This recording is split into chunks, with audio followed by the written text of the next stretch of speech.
황희는 조선의 전성기를 만든 재상이기 이전에 고려의 마지막을 목격하며 성장한 지식인이었다.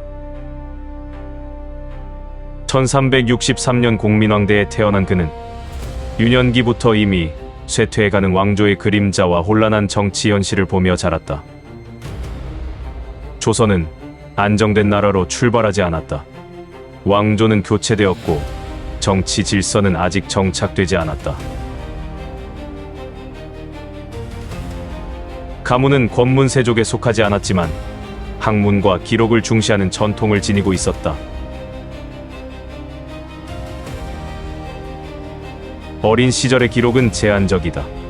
다만 이후의 행적을 따라가다 보면 정치적 격변 속에서도 그는 쉽게 흔들리지 않으며 균형을 잃지 않으려 했던 인물임을 짐작하게 된다.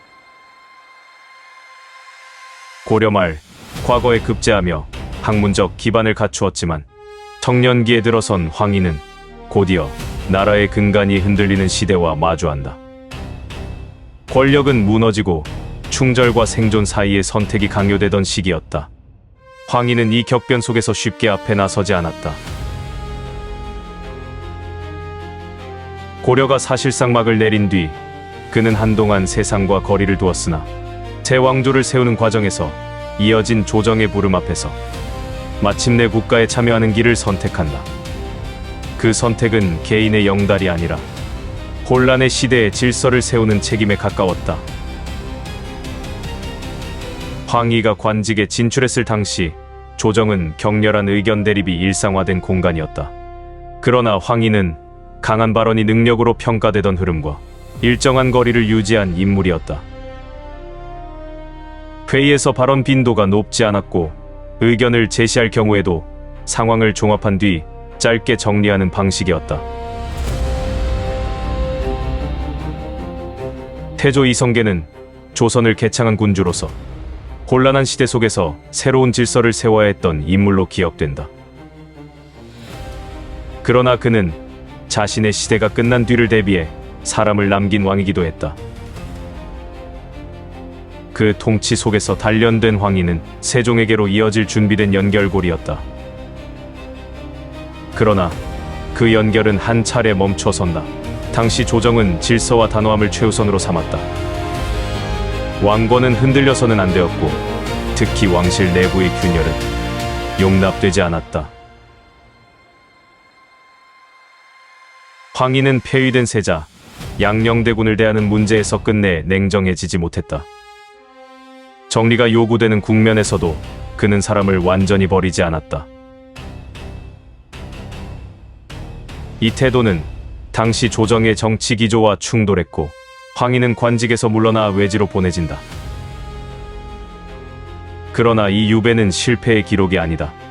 강한 통치 아래에서 온건한 판단이 어떤 대가를 치르는지, 그리고 그 대가를 감내한 인물이 훗날 어떤 정치로 돌아오는지를 보여준 장면이었다. 젊은 세종이 왕위에 오르자 황희는 왕과 대신 사이에서 정치의 무게를 대신 감당하며 새 시대가 흔들리지 않도록 나라를 바쳐주었다. 세종은 즉위 이후 정치의 방향을 점진적으로 변화시킨 군주로 평가된다. 세종은 단기적 성과보다 국가 체제의 지속 가능성에 관심을 가졌다. 이 과정에서 황희는 주요 국정 논의에 참여한 중심 관료 중 한 사람으로 기록된다.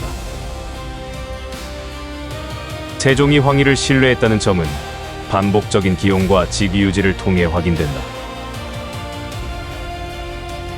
세종 시기, 조선은 다양한 제도적 실험을 진행한다. 치국이, 해시계, 천문관측, 활자계력. 이들은 단순한 기술 개발이 아니라 국가 운영 방식의 변화였다. 이러한 정책들은 항상 찬성만 있었던 것은 아니다. 기존 질서와의 충돌은 불가피했다. 황희는 이 과정에서 정책의 실행 가능성과 행정적 안정성을 담당한 인물로 평가된다. 실록에는 그가 제도의 시행 과정에서 신중한 조율을 했다는 기록이 남아있다.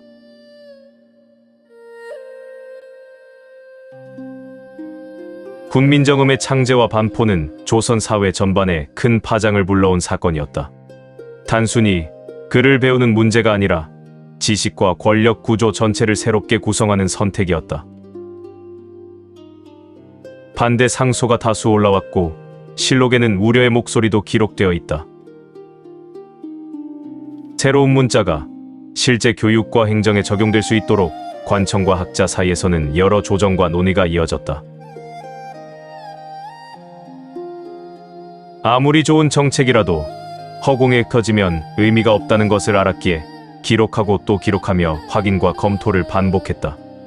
이러한 과정을 통해 훈민정음이 사회 속에서 혼란 없이 자리 잡는 길이 마련되었다. 사건이 끝난 뒤에도 새로운 글자가 백성의 손에 닿는 과정은 세심한 관리와 제도의 힘으로 뒷받침되었다. 세종은 즉위 초기부터 수많은 선택 앞에 서야 했다. 새로운 왕조의 기틀은 여전히 불안했고 정치는 실험의 연속이었다. 이때 세종이 국정의 한가운데에 둔 인물, 그가 바로 황희였다.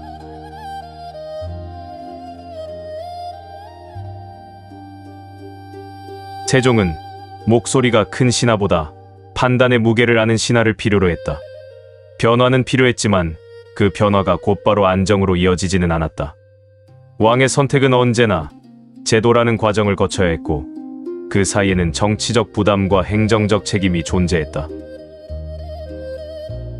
황희의 개인적인 삶에 대해서는 과도한 기록이 남아있지 않다.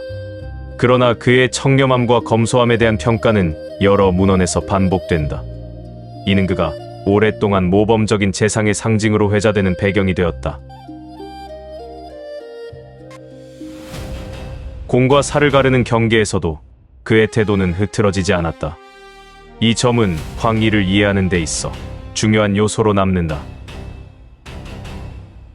황희는 정책을 만들기보다 정책이 국가 안에서 끝까지 작동하도록 책임지는 사람이었다.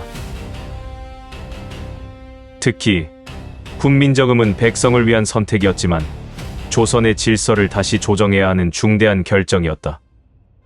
황희는 창제의 주체가 아니었다. 그러나 그 결정이 국가의 언어로 정착되기까지 행정과 제도의 무게를 함께 감당했다. 세종은 이 과정을 누구보다 가까이에서 보았다. 명령에 따르는 신하가 아니라 국가의 부담을 함께 짊어질 수 있는 사람. 황희는 그 신뢰 속에서 조용히 국정의 중심을 지켜냈다. 황희는 영웅으로 기록된 인물은 아니다. 그러나 실록은 그를 경솔하지 않고 공평하려 했던 재상으로 남긴다. 그가 남긴 것은 눈에 띄는 업적보다 정치가 지켜야 할 태도였다. 권력이 흔들릴 때 무엇을 기준으로 삼아야 하는가? 황희는 그 질문에 대해 조용한 답을 남긴 인물로 평가된다. 황희는 조선 건국 이후 세종 재위기에 이르기까지 관직에 머물며 국방체제의 강화, 예법의 정비, 외교와 문물 제도의 재구성, 농업진흥과 국가 운영의 기반 확립에 깊이 관여했다. 특히 집현전을 중심으로 전개된 학문문물 진흥 정책을 제도적으로 조율하고 조선식 통치 이념이 제도와 문화로 정착되도록 뒷받침했다. 세종대에 이르러 그는 영의정부사에 올라 18년간 국정을 총괄했고 세종대의 성세를 완성했다. 그 결과 황희는 조선 왕조 전체를 통틀어 가장 명망 높은 재상으로 기억된다.